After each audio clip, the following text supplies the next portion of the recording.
एकनाथ शिंदे जयचंद झाला नसता, जयचंद माहिती आहे ना, हां, ज्याने महाराणा प्रतापचा घात केला, एकनाथ शिंदे जयचंद झाला नसता तर या भाजपच्या 100 पिढ्या उतरल्या असत्या तरी या मुंबईवर भारतीय जनता पक्षाचा म्हणजे महाराष्ट्र द्वेष्ट्यांचा महापौर बसला नसता आणि झेंडा फडकला नसता.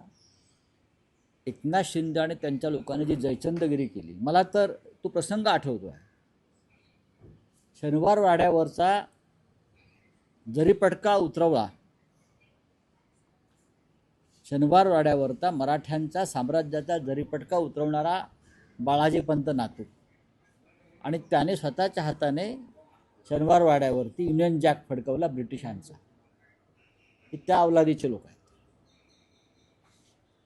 ज्याने आपल्या मराठी साम्राज्याचा जरीपटका खाली उतरवला आणि त्याच हातानं ब्रिटिशांचा युनियन जॅक शनिवार वाड्यावर फडकवून इथे ब्रिटिशांच्या राज्याला, ईस्ट इंडिया कंपनीला इथे महाराष्ट्रामध्ये एक मार्ग करून दिला.